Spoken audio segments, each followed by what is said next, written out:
মনে করুন আপনার একটা আইজিবিটি খারাপ, কিন্তু আপনি সেটা আসলে কিভাবে ফাইন্ড আউট করবেন, এইটা হলো আপনার সবচেয়ে বড় জ্ঞান। আপনি অত্যাধুনিক টুলস ব্যবহার করার থেকে অত্যাধুনিক সময় নিয়ে অত্যাধুনিক নতুনত্ব এবং কিভাবে বুঝাবো আপনাদেরকে, যদি আপনারা সময় নিয়ে কাজকে ভালোবেসে আপনি কোনো কাজকে নিয়ে চিন্তা করেন, অফকোর্স আপনি কাজটাকে সাকসেস করতে পারবেন।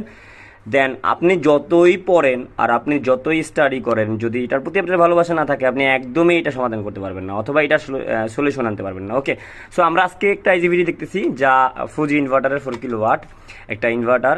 মূলত এইটার যেটা হয়েছে, এইটা একটা প্রবলেম হয়েছে, কোনো একজন টেকনিশিয়ান এটাকে রিপেয়ার করছিল এবং আমার কাছে এটাকে আবার বিক্রি করা হয় একটা সময় অস্থির হিসাবে। তো এই সার্কিটটা যদি আমরা দেখি, এই যে দেখেন সার্কিটটা, কথা হলো এই যে আইজিবিটিটা, সে এই সার্কিটের ভিতরে আমি যদি আপনাদেরকে দেখাই, কোথাও কোনো কাজ করেনি, জাস্ট কয়েকটা রেগুলেটর চেঞ্জ করছে। এবং এই পাশটা যদি আমরা দেখাই, দেখেন কতটা ক্লিন। ওকে, সো আমি আজকে আপনাদেরকে এইটার ভিতরে একটা জিনিস শিখিয়ে দিব, যা আপনার রিপেয়ার লাইফে খুবই খুবই খুবই সুবিধাজনকভাবে কাজ করবে। সেটা হলো অভিজ্ঞতা, এক্সপিরিয়েন্স, অথবা আপনাকে কোন স্টেপে এই কাজগুলো খুবই অল্প সময়ে করতে পারবেন। আপনি একটা কথা মনে রাখবেন, আপনি ঠিকঠাক একটা রিপেয়ারিং সার্কিটকে ভালোবাসা মানি আপনি অন্যান্য সার্কিটকে দুর্বল করে দেওয়া। ক্লিয়ার?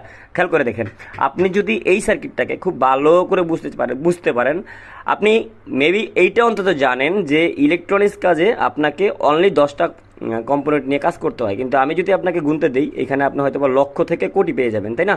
এরকম সার্কিট আছে যেখানে লক্ষ থেকে কোটি কি আছে, এই ধরনের কম্পোনেন্ট আছে।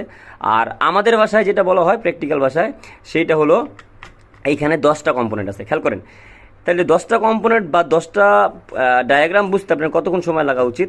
এই এতটুকু সময়ের ভিতরেই চাইলে আপনি রিপেয়ার শিখতে পারবেন, যদি আপনি ঠিকঠাক কাজটাকে কারো মাধ্যমে বুঝতে পারেন। ওকে, আচ্ছা খেয়াল করে দেখেন, এইখানে যা কম্পোনেন্ট আছে মোটামুটি আপনি আর একটা পিসিবি যখন খুলবেন সেম কম্পোনেন্ট পাবেন। ওকে, তাহলে আমার কথা হলো, আপনি একটা থেকে আরেকটাকে কাজ করতে গেলে কেন আলাদা করে শেখা লাগে, অ্যান্ড আপনি একটা কাজ করলে আরেকটা কেন আপনার করার অভিজ্ঞতা নেই, এই সেই প্রশ্নটা এখানে আসে। ওকে, খেয়াল করে দেখেন, এইখানে এটা হলো অরিজিনাল পিসিবি, অরিজিনাল বোর্ড, আর এর সেম একটা কপি মালে আমরা কাজ করতেছি। তো এইটা আমি এর আগে কখনো আইজিবিটি খুলিনি, কারণ আমি কাজের সমাধান করার আগে সেইটাকে যথেষ্ট সময় দিয়ে বুঝতে চেষ্টা করি যে কাজটা আমাকে কোথায় সমাধান করতে বলতেছে। খেয়াল করে দেখবেন, এই আইজিবিটিটা যদি আমি আপনাদের দেখাই, দেখেন কত